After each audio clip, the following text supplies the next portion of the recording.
Hi happy Friday. இது ஃப்ரைடேயோட vlog தான். என்றைக்குமே நம்ம வீட்டில் ஒரு பூச்செடி இருந்தால் அது ஹாப்பி வைப் தான், பாசிட்டிவ் வைப்பாக தரும். எனக்குமே அப்படி தான் இருந்துச்சு. இப்போது போட்டிருக்க இந்த ட்ரெஸ் வந்து ஜஸ்ட் 250 rupees, ரொம்ப கம்ஃபர்டபுளாக இருக்குது. உங்களுக்கு வேணும்னா லிங்க் கீழே தரேன், நீங்கள் பர்ச்சேஸ் பண்ணிக்கலாம். ஏன்னா 250க்கு இந்த மாதிரி ட்ரெஸ் கிடைக்கிறது ரொம்ப நல்ல விஷயம். ஸோ ஆஃபீஸ் போகிறவங்களா இருக்கட்டும், வேலைக்கு ஒர்க் போகிறவங்களா இருக்கட்டும், இது ஒரு கம்ஃபர்டபுள் ட்ரெஸ்.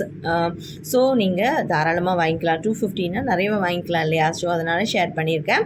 மார்னிங் ஸ்கூல் போயிட்டு வந்துட்டு அதுக்கப்புறமா என்னோடய ஒர்க்கெல்லாம் ஸ்டார்ட் பண்ணேன். மார்னிங் வந்து ஜஸ்ட் விளக்கேற்றிட்டு போயிட்டேன். ஏன்னா ஹரிபரியாக பூஜை செய்ய எனக்கு பிடிக்கல. சரி ஈவினிங் வந்து செஞ்சுக்கலாமேன்னு சொல்லிட்டு போயிட்டேன். ஈவினிங் வந்துட்டு மறுபடியும் குளிச்சுட்டு அதுக்கப்புறம் பூஜையெல்லாம் செஞ்சாச்சு.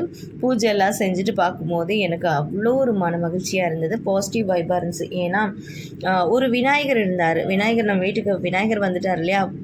ப்ரீவியஸ் ப்ளாகை பார்த்தா உங்களுக்கு தெரியும். இன்னொரு விநாயகர் இருந்தார். அவர் வண்டியில் இருந்தார். அவர் ஏதோ ஒட்ட முடியலன்னு சொல்லி தனியாக எடுத்து வச்சுருந்தாங்க. ஸோ அது வீட்டிலையே ஒரு ஓரத்தில் இருந்தது, தனியாகவே இருந்தது. ஸோ இந்த விநாயகரை என்ன பண்ணலான்னு யோசிச்சுட்டே இருந்தேன் ரொம்ப நாளாக. ஸோ ஒரு வீடியோ பார்க்குறப்ப என்ன சொன்னாங்கன்னா, இந்த வாஸ்து பிரச்சனைலாம் இருக்கும் இல்லையா? அப்படி இருக்கும்போது விநாயகரை அங்கே எடுத்து வச்சு விளக்கேற்றிட்டு அந்த வாஸ்து பிரச்சனைலாம் தீந்துடும்னு சொன்னாங்க. எனக்கு டக்குன்னு மைண்டுக்கு வந்துச்சு. மணி பிளான்ட்லாம் வாங்கிட்டு வந்திருந்தாங்களா, அதையும் பாட்டிலில் அரேஞ்ச் பண்ணி, இது மில்க் பால் வாங்கின அந்த பாட்டில் தான்.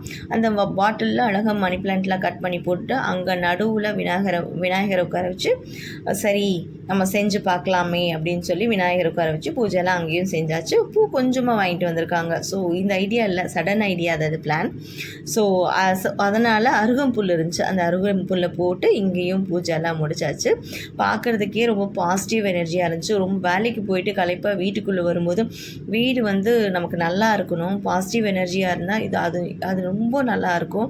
ஸோ வீட்டில் முடிஞ்சளவு எல்லா விலையும், அதாவது காஸ்ட்லியான திங்ஸ் தான் வச்சு டெக்கரேட் பண்ணுறதுன்னு கிடையாது. நம்மளால் என்ன முடியுமோ அதை வச்சு நம்ம வீடை வந்து அழகாக வச்சுக்கலாம். நானுமே என்ன கிடைக்குமோ அதை வச்சு வீட்டை அழகாக வச்சுப்பேன். ஸோ இதெல்லாமே சடன் பிளான். ஸோ கடைக்கு போகிறேன்னு சொல்லியிருந்தாங்களா பாப்பா, நீங்கள் போயிட்டு ஒரு உருளி வாங்கிட்டு வாங்கன்னு சொல்லியிருந்தேன். அதோட உருளியும் வச்சுக்கலான்னு சொல்லிட்டு கடைக்கு போயிட்டு அவங்க என்ன வாங்கிட்டு வந்திருந்தாங்கன்னா, வாங்கிட்டு வரல, அங்கேயே ஃபோன் பண்ணி வீடியோ கால் பண்ணி காட்டியிருந்தாங்க. அது வந்து குழம்பு செய்கிற சட்டி. அதுக்கப்புறம் நான் சொன்னேன், அது குழம்பு செய்கிற சட்டி, கடைக்காரர்கிட்ட உருளின்னு கேளுன்னு சொன்னேன்.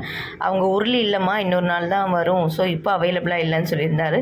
எனக்கு சிரிப்பாக போச்சு. நல்ல வேலை அதை வாங்கிட்டு வரல. வாங்கிட்டு வந்திருந்தாலும் ஒன்றும் பிரச்சனை இல்லை, மண்பானையில் சமைச்சு சாப்பிட்றது நல்லது தானே. ஸோ இப்போத்துக்கு வேண்டாம், நம்ம மெதுவாக பார்த்துக்கலான்னு சொல்லிட்டு வந்துட்டு உருளி வந்ததுக்கப்புறம் இன்னும் டெக்கரேட்